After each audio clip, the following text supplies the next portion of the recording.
Jesus é o único templo, o único mestre, a única vida, a única festa, celebração religiosa. O Evangelho de João vai dizer várias coisas que representam Jesus e nesse vídeo eu vou explicar tudo sobre o Evangelho no capítulo 2 até o capítulo 10 de João. Vem comigo até o final, talvez você já me conhece, meu nome é Marcos Botelho, sou pastor presbiteriano na cidade de São Paulo e professor de hermenêutica e interpretação bíblica desde 2005. Eu ensino pessoas como você a entender com mais autoridade as Escrituras. Hoje eu tô com uma bibliona bem grossa aqui, a Bíblia de Estudo Thomas Nelson, e a gente vai dar essa aprofundada no Evangelho de João. Então, se você está acompanhando aqui, já assina o canal, não vem assistir o vídeo sem assinar o canal. Sabia que 70% dos que veem meu vídeo não assinam o canal? Então assina, porque assim você vai receber vídeos como esse semanalmente. Então, já vai curtindo, mandando esse vídeo para algum amigo seu no WhatsApp aí, mas também se você quer uma jornada de um ano, essa aqui é uma série onde a gente pega cada trecho do Novo Testamento em um ano, a gente vai abordar tudo sobre Jesus e sobre o Novo Testamento. Você quer se aprofundar mais em uma mentoria?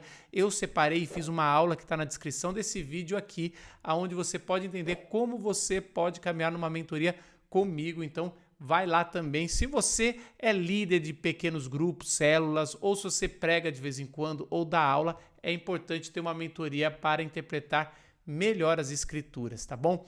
Vamos para o trecho que você vai ler essa semana? O trecho do Evangelho de João está no capítulo 2 e você vai ler até o capítulo 10. Jesus é o único templo, o único mestre, a única vida e a única celebração religiosa. Antes de você ir para o trecho, vamos relembrar que é importante para cada vez mais você fazer isso automaticamente, a nossa metodologia, a nossa hermenêutica, que está baseada em 3 Cs, 3 leituras. A primeira leitura é no foco no contexto, quem escreveu, por que escreveu, qual o estilo de João, isso tudo vai entender por que o Evangelho de João é diferente dos outros 3 evangelhos chamados sinóticos, isso tudo vai te ajudar bastante. O segundo C está no conteúdo, aí sim você vai ler, entender o enredo, entender a ilustração, os símbolos que João vai usar aqui sobre Jesus, e o terceiro C tem a ver com as conexões, e aí sim é até mais difícil o Evangelho de João, mas é um evangelho maravilhoso para você entender as conexões que ele vai colocando em todo o texto, as conexões com o Antigo Testamento. É um evangelho muito mais profundo teologicamente, que você precisa conhecer o básico do Antigo Testamento e a estrutura que João está escrevendo, e tudo isso a gente vai ver agora nos próximos passos nesse vídeo, tá bom? Vamos começar com o primeiro C, que é contexto. O autor se refere na obra como o discípulo que Jesus amou. Historicamente, conclui-se que é o discípulo João, o filho de Zebedeu. O Evangelho é um dos livros mais tardios do Novo Testamento, datado na década de 90, e é uma obra de arte com estilo teológico, um estilo diferente dos outros 3 evangelhos denominados sinóticos. O propósito do livro está no próprio Evangelho, que vocês creiam que Jesus é o Cristo, o Filho de Deus, e que crendo tenham vida em seu nome. João 20:31.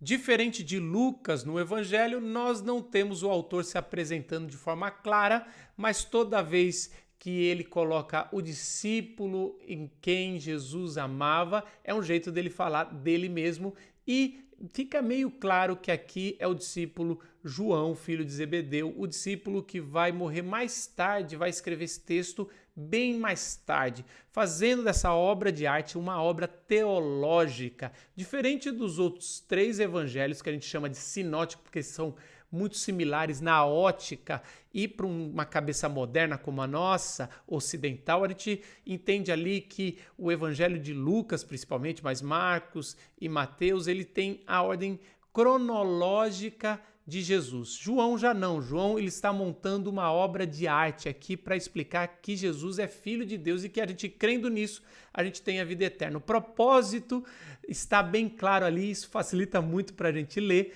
mas, por exemplo, no trecho que a gente vai ler agora, João pega um episódio que acontece no final da carreira de Jesus nos outros evangelhos, que é quando ele entra no templo para purificar, que é ali já na última semana de Jesus antes da cruz, e traz logo para o começo do evangelho, como se fosse o começo da obra, porque João não está preocupado com ordem cronológica, está preocupado em montar uma obra de arte aqui, que a gente vai entender, que vai revelar Jesus com mais profundidade, e isso é maravilhoso. Qual que é a tendência nossa de gente moderna? É tentar sincronizar ou ler de um jeito os 4 evangelhos únicos e resolver problemas de possíveis discrepâncias. E eu ponho o dedinho assim para falar que não são discrepâncias, são óticas diferentes e é isso que enriquece. O que Jesus é e fez e o seu evangelho é tão rico que não dá para ter uma ótica de um autor só.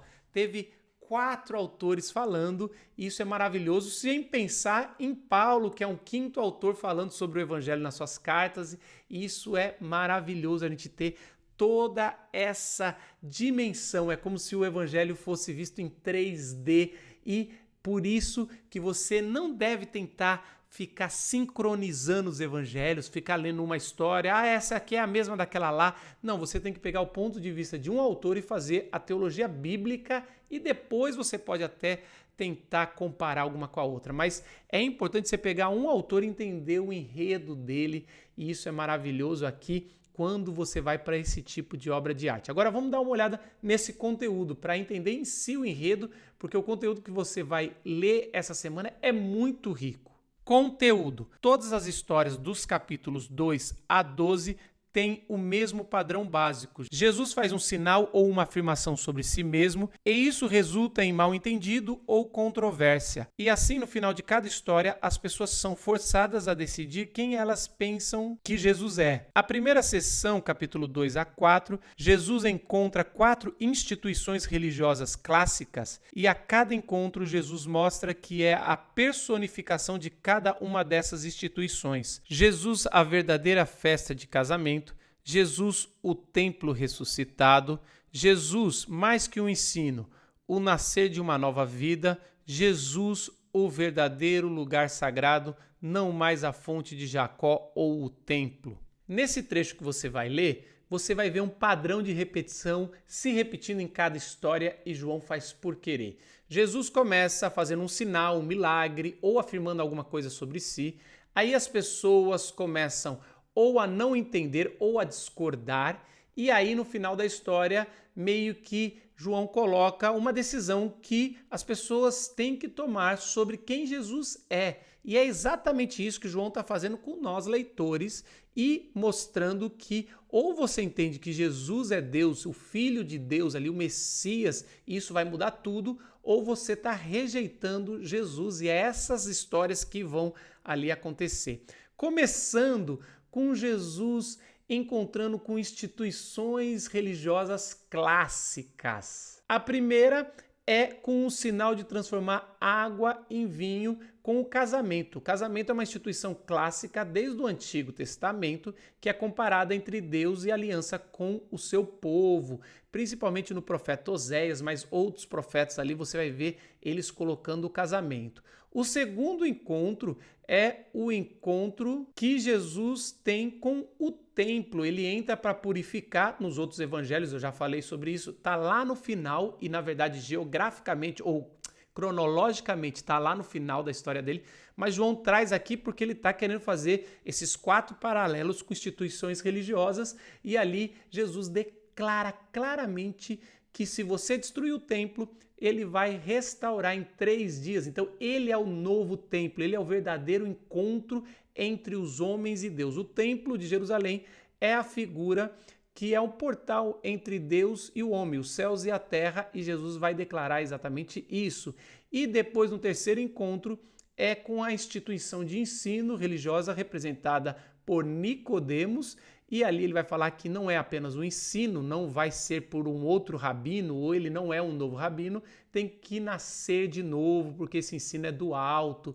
E o quarto encontro é a fonte ou o poço de Jacó, um lugar sagrado, claramente sagrado ali, marcado por anos, séculos ali, estabelecido por Jacó, um patriarca, e a grande discussão ali é em que templo nós devemos orar, aqui em Gerezim ou lá naquele monte que tem em Jerusalém. Então, o lugar sagrado, Jesus fala que é ele mesmo, porque ele tem a fonte de água viva. Olha só essas 4 histórias, como Jesus está inovando ali, mostrando que toda a instituição religiosa judaica de Israel agora representa na figura do Filho de Deus. Depois João vai contar mais 4 histórias agora relacionadas aos banquetes sagrados judaicos, no capítulo 5 até o 10. A primeira é a festa do sábado, onde Jesus cura um paralítico afirmando que o Pai ainda trabalha, capítulo 5. A segunda é durante a Páscoa, onde temos o cordeiro, o pão e o vinho, e Jesus afirma ser tudo isso, no capítulo 6. Então, algumas histórias em paralelo à festa do tabernáculo, onde comemoravam a fonte de água dada por Deus no deserto e a coluna de fogo. Jesus fala que ele é a água viva e a luz do mundo, no capítulo 7, 8, 9 e o começo do 10. E por último, a festa de Hanukkah, onde comemorava a purificação que Judas Macabeu fez no segundo templo. Jesus afirma ser o Santo de Israel, sendo um com o Pai. Segunda parte do capítulo 10. Depois das 4 histórias que João amarra de forma sofisticada sobre 4 instituições, agora você vai reparar que João começa a falar de 4 festas religiosas. O interessante, uma curiosidade para você, ao longo da história da interpretação de João, se tem muita complicação, porque João vai citando várias histórias e se você coloca de forma cronológica, parece que o ministério de Jesus tem 7 anos aqui, porque várias vezes ele fala de período de Páscoa, várias vezes ele fala de outros períodos, mas isso é uma confusão por não entender como João está escrevendo. Agora, João vai colocar 4 festas religiosas importantes e ali João vai fazer Jesus se declarar que eles são essas 4 festas. A primeira festa é a festa do sábado e a gente nem percebe isso, porque a gente geralmente pensa que o sábado é só descanso, mas o sábado era um banquete que as famílias faziam com seus vizinhos e várias vezes Jesus faz esse banquete com pecadores, com prostitutas, com samaritanos, e ele é muito criticado por isso. E ali, nessa festa de sábado, ali aquela celebração que as pessoas iam no templo orar, iam na sinagoga, Jesus cura um paralítico. A segunda festa é de Páscoa, e ali Jesus usa vários símbolos, como o cordeiro pascal, a carne, o sangue, isso é importante, o pão também ele vai falar. A terceira festa que ele usa é a festa dos tabernáculos, a festa das tendas, e nessa festa os judeus celebravam 2 coisas. A água que saiu da pedra, ali na época no deserto, quando eles estavam morrendo de sede, Deus dá essa fonte de água viva ou água corrente. E a segunda celebração nessa festa do tabernáculo era a coluna de fogo que iluminava à noite o caminho que os judeus tinham que ter para a Terra Prometida. Jesus vai fazer vários paralelos ali com caminho, com fogo, com luz, né? Ele é a luz do mundo, e também fazendo paralelos ali com a água viva. E por último é o Hanukkah, uma festa nem muito conhecida, porque ela começou a ser instituída no período do Segundo Templo, ou interbíblico, que a gente nem tem textos na nossa Bíblia. Os católicos até têm primeira e segunda Macabeus, mas a gente não tem. Mas ali, um guerreiro chamado Judas Macabeu, ele invade o templo que tinha sido tomado pelos gregos e purifica, mata todo mundo que traiu ali e purifica o templo. E a partir daí eles celebravam essa festa esperando a volta de Deus para purificar o seu templo. Até hoje eles têm essa festa e é interessante, essa festa é durante o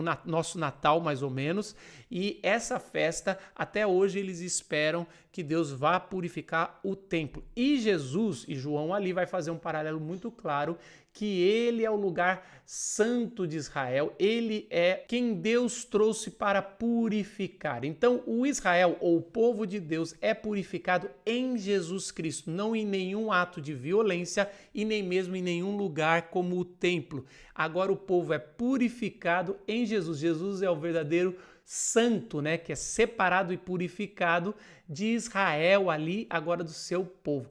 Todas essas 4 histórias são colocadas de forma muito interessante e no conteúdo você vai reparar isso e você vai poder meditar e perceber que as festas, toda vez que aparece a festa, a nossa cabeça moderna quer dizer pensando que ele está se localizando no tempo e espaço ou na geografia. João vai ter a cabeça do Antigo Testamento mais forte, todos têm do Novo Testamento, mas João vai ter a linguagem mais forte e ali é uma temática de um assunto que ele está abordando quando ele fala de alguma festa que está acontecendo naquele período. Vamos dar uma olhada na ilustração que o Bible Project fez de todo o Evangelho de João. A gente vai perceber aqui os sinais miraculosos e controvérsias que a gente tem aqui nos primeiros capítulos, com as 4 instituições religiosas, como o casamento, o templo, o ensino em Nicodemos e também o poço de Jacó. Depois, no capítulo 5 em diante, a gente vai ver as 4 festas também representadas aqui, a festa do sábado, a festa da Páscoa, a dos tabernáculos e, por último, a festa da dedicação. Uma ilustração maravilhosa para você entender como João vai transformando essa história em algo teológico que traz a revelação de Deus. Se você quer estudar a Bíblia com esse pôster do lado ali para você ter, eu vou colocar o link para você fazer o download do Bible Project e assim te ajuda bastante a entender o Evangelho de João. Conexões. Eu separei 3 conexões. A primeira é que João relata 7 milagres, 7 sinais no seu Evangelho. Água em vinho em um casamento, a cura do filho do oficial do rei, a cura de um paralítico no sábado, a multiplicação dos pães e peixes, quando Jesus anda sobre as águas, a cura de um cego de nascença e a ressurreição de Lázaro no capítulo 11, que a gente vai ler semana que vem. Fazendo assim uma conexão de narrativas da nova criação que o próprio Jesus vai fazer com a sua morte e ressurreição. Diferente do Evangelho de Lucas, diferente do Evangelho de Mateus, até Marcos, aqui no Evangelho de João, a gente vai ter só 7 milagres. É exatamente isso. Lá no Evangelho de Marcos tem tantos milagres, de Lucas ali, que a gente em um capítulo tem mais do que 7 milagres, mas em todo o Evangelho de João você vai ver 7 milagres, que nos 2 primeiros João fala que são sinais, e aí ele pressupõe que você vai contar os sinais todos. E o que é um sinal? Um sinal é uma referência a algo mais profundo, a algo que a gente tem que fazer uma analogia como um símbolo para entender algo espiritual. E cada sinal que Jesus coloca ali é um sinal da nova criação que vai representar quando Jesus ressuscitar o que vai ser essa nova humanidade.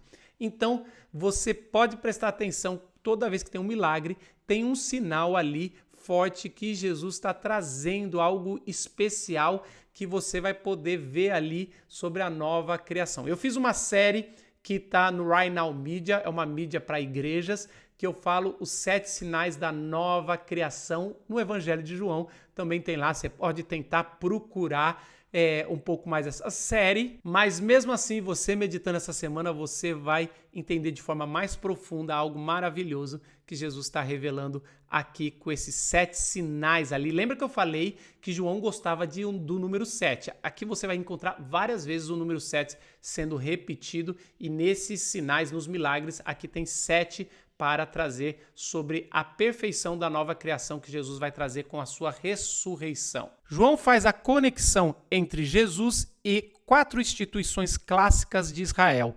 O banquete do casamento, simbolizando que ele vai proporcionar a purificação para o verdadeiro casamento de Israel. O templo, que depois de 3 dias da morte vai ressuscitar como o próprio Jesus.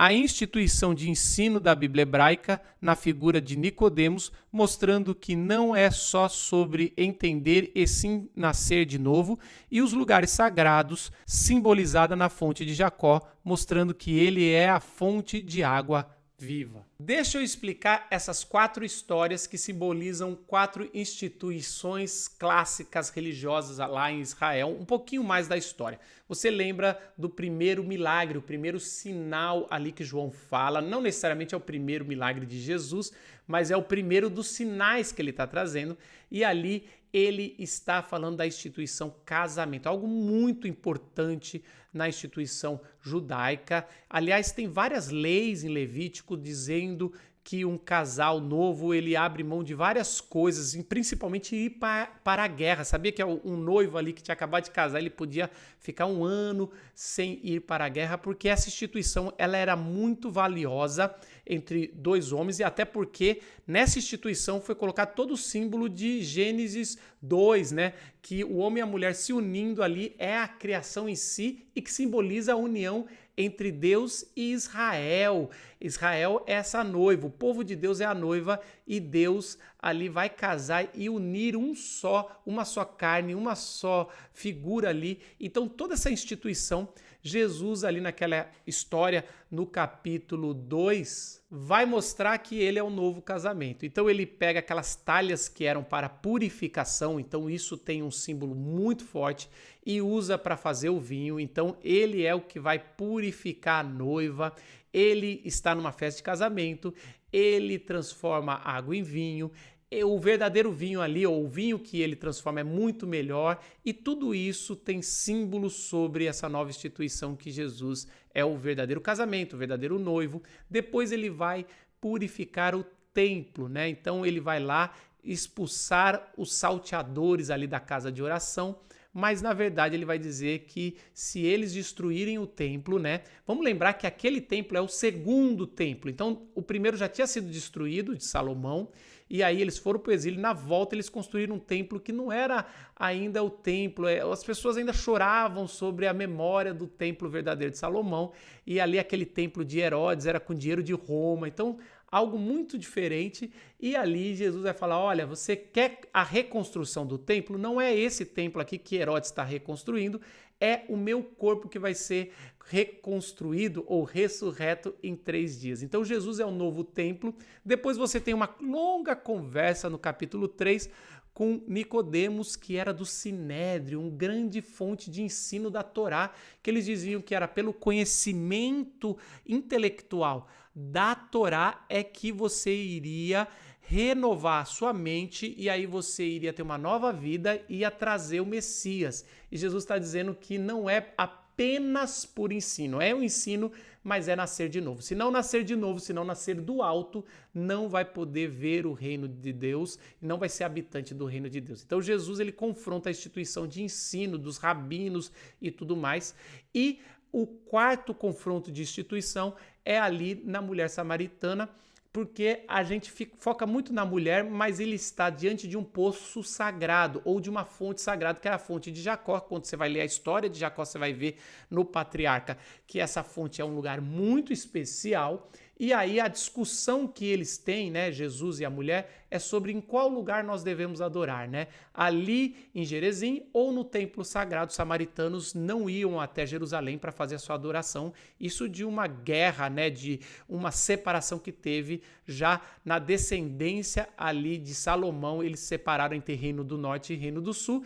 E agora você vai ver João fazendo essa conexão ali, que o lugar sagrado é aqueles que os adoradores adorarão em espírito e em verdade, dizendo que Jesus é o verdadeiro ponto sagrado. Vamos lembrar que os judeus têm vários pontos sagrados. Até hoje você vai olhando lá, você tem o Muro das Lamentações, que é o muro do templo, e naquela época tinha muito mais, os poços eram sagrados, e Jesus faz esse paralelo com essa fonte de água viva, esse poço de água viva que é ele mesmo, que é o ponto sagrado. Então olha só que coisa maravilhosa é essa conexão de histórias, muito bem amarradas, uma em cima da outra. Às vezes é a mesma história, tem várias conexões, e João vai fazer isso, e é essa maravilha de ler o Evangelho de João, e é por isso que eu deixei para a reta final da nossa maratona de ler em um ano todo o Novo Testamento, e é exatamente por isso que eu deixei o Evangelho de João em penúltimo e Apocalipse por último, porque esses dois vão se aprofundando muito no simbolismo e na Bíblia hebraica no Antigo Testamento. Isso tudo está muito conectado. E por último, João faz conexão de 4 narrativas de Jesus às 4 festas religiosas de Israel.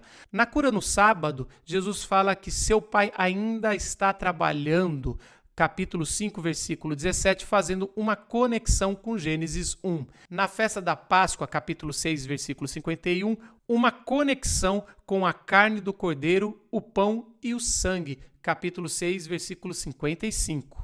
Na festa das cabanas, celebra-se a fonte de água que saiu da rocha trazendo vida ao povo no deserto e a coluna de fogo conduzindo o povo. Jesus fala: se alguém tiver sede, venham a mim e bebam. Capítulo 7, versículo 37. E eu sou a luz do mundo, capítulo 8, versículo 12. E por último, na festa da dedicação de Hanukkah, que celebravam a entrada violenta e corajosa de Judas Macabeu no templo para purificar. Você vê isso em 2 Macabeus 10. E Jesus se conecta ao evento falando dele mesmo. O Pai santificou e enviou ao mundo. Capítulo 10, versículo 36. Por último, eu trouxe para vocês essa conexão que João faz com as festas judaicas, essas celebrações importantes. A primeira ali é Jesus curando no sábado e ele fala que o Pai continua trabalhando. Ele fala que Deus está trabalhando, ou seja, ele está interpretando, reinterpretando Gênesis 1, dizendo que o sábado, o 7º dia ainda não chegou, então o Pai ainda está construindo, criando, trazendo ordem ao mundo nos 6 dias da criação, dizendo, meu Pai ainda está trabalhando, por que eu não vou trabalhar? Isso é muito simbólico ali sobre a festa do sábado, que era o descanso de Deus. Deus já tinha feito o que tinha que fazer, agora é questão de Israel fazer, e Jesus está falando, não, Deus ainda está criando, ainda está agindo no meio do seu povo. Isso é muito forte. Logo depois, a gente vai ser avisado por João que é Páscoa. Aí você tem a multiplicação do pão no deserto. Talvez você não perceba a conexão, mas logo depois da Páscoa, em Êxodo ali, que o povo vai sair para o deserto, ele passa fome, e aí tem o pão, que é o maná que cai do céu, e é exatamente isso que Jesus vai falar nesse longo trecho, nessa história, que ele é o pão que veio do céu. Também Jesus vai ter um discurso que muitos vão embora, que ele vai falar que ele é a carne, o seu sangue, quem não comer da sua carne, o seu sangue, ele está falando claramente sobre a carne do Cordeiro Pascal e o sangue que é derramado na Páscoa. Então ele está falando que ele é a verdadeira Páscoa. Depois a gente vai ver a festa dos tabernáculos, das cabanas, que a gente não conhece tão bem, mas todo o judeu ali que estava ouvindo Jesus conhecia, que é uma festa que celebra a água que saiu ali da fonte, que saiu da pedra logo no deserto, que eles estão também passando sede, e aí Deus deixa eles viverem, trazendo vida ali, trazendo água corrente, que no hebraico também pode ser traduzido como água viva, né, que está em movimento. E também aquela coluna de fogo que levava no caminho para a terra prometida, trazendo essa luz para o povo de Deus. E Jesus vai falar que ele é a água viva, ele é o caminho, ele é a luz ali que vai trazer luz para o mundo, não só para o seu povo. Então olha só como ele está trazendo bem nessa festa das tendas, que ele é toda essa simbologia, ele estava lá e ele é a encarnação disso tudo. E por último, a festa de Hanukkah, que celebrava quando esse guerreiro, violentamente e muito corajoso, livra dos gregos ali invadindo Jerusalém, invadindo o templo, matando os sacerdotes rebeldes daquela época, só que é no período interbíblico. Ele vai lá e ele traz uma paz para Israel, ali para Jerusalém, por mais ou menos 100 anos, e toda a tradição dos macabeus, desse povo, depois estava se esperando que o Messias viria dos macabeus para trazer a purificação do templo e também essa paz. E a gente vai ver esse paralelo muito claro que Jesus é o santo ali que vai trazer essa purificação para o seu povo, e Jesus é o príncipe da paz também, que Jesus, diferente, em oposição a Macabeu, Jesus não tem violência, ele se entrega na cruz por amor, pela paz, e aí a ressurreição de Jesus, algo que nenhum guerreiro poderia fazer, nenhum herói da fé poderia fazer, na ressurreição ele vai trazer essa nova humanidade. Que Deus abençoe a sua leitura do Evangelho de João, uma leitura densa, uma leitura profunda, com várias camadas de simbologia, mas que o Espírito Santo fale com você e traga essa nova criação, essa nova humanidade no seu coração, na tua igreja, na tua família, na tua vida. Que Deus te abençoe. Nos vemos na semana que vem. Tchau!